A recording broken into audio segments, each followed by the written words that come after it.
Far from the safety of the mainland, in the cold, storm-lashed waters of the North Sea, lies a fortress unlike any other, Azkaban. Whispered in fear, its name alone conjures images of despair and darkness. But how did this grim prison come to be the epitome of wizarding punishment? Today we venture into the shadowy depths of Azkaban's history to uncover its chilling secrets. Azkaban's story begins long before it became a prison. The island itself, hidden in the North Sea, was unplottable, absent from both wizard and muggle maps. Its first known inhabitant, the dark wizard Acristus, was infamous for his vile practices. Using dark magic, he constructed a fortress to lure unsuspecting muggle sailors, who were then subjected to unimaginable horrors before meeting their untimely deaths. When Acristus died, the powerful concealment charms he had cast on the island faded, revealing its sinister presence to the Ministry of Magic. What they found within the fortress was beyond disturbing. An infestation of Dementors, creatures drawn to the misery that permeated the island. The Ministry considered destroying the fortress, but fear of retaliation from these dark entities stayed their hand.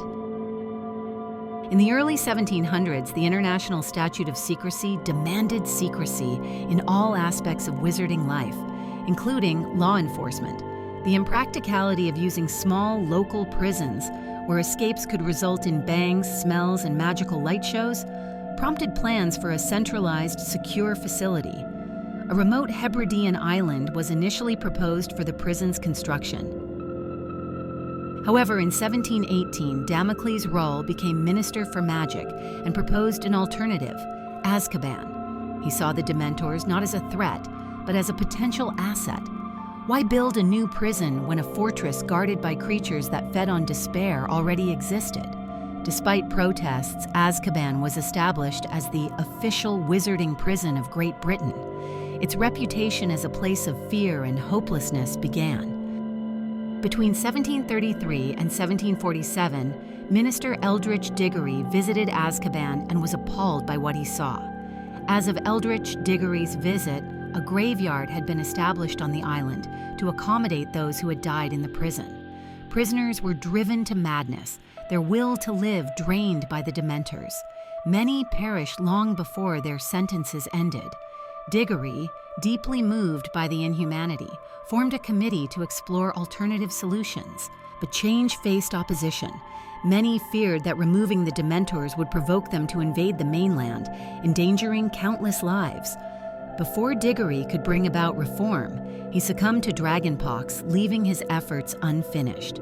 His successor, Minister Hephaestus Gore, took a different approach, choosing instead to reinforce Azkaban and strengthen its defenses. The prison's dark legacy endured. Azkaban's defenses extended beyond its Dementor guards. Wands were forbidden, and visitors were required to weigh their wands using a wand weigher before handing them over to the security desk. Even broomsticks and other flying devices were barred, left at the entrance to eliminate any chance of escape.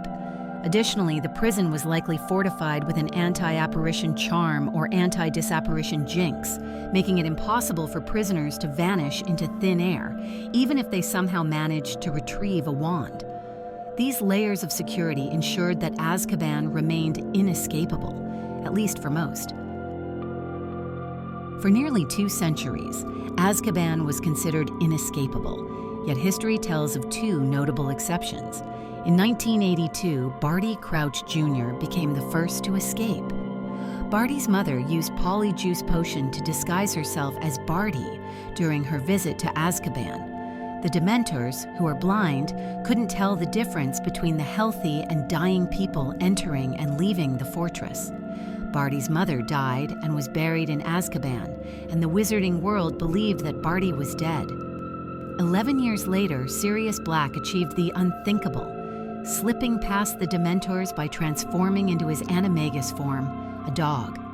These escapes shook the wizarding world, proving that even Azkaban's defenses had their limits. By the time of the Second Wizarding War, Azkaban's role as a symbol of fear was further complicated. Dementors revolted, siding with Voldemort and allowing mass escapes. Innocents were imprisoned under sham trials while Death Eaters walked free. The war exposed the flaws in Azkaban's reliance on these dark creatures. After Voldemort's fall in 1998, newly appointed Minister Kingsley Shacklebolt implemented sweeping reforms. Dementors were removed, replaced by Aurors who upheld justice without feeding on despair. Though Azkaban remained a grim place, its worst horrors were relegated to history. Even the name Azkaban carries a weight of darkness.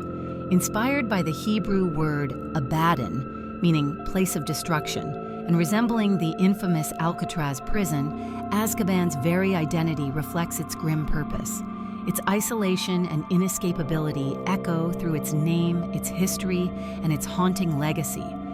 Azkaban stands as a stark reminder of the wizarding world's struggle to balance justice with humanity. Its origins are steeped in darkness, its history marked by despair, and its name synonymous with fear. Yet it also tells a story of resilience and reform. What does Azkaban mean to you? A necessary evil or a relic of a darker time? Share your thoughts below, like, subscribe, and hit the bell icon for more magical tales from Shuddermongers. Let us know which part of Azkaban's history intrigued you the most.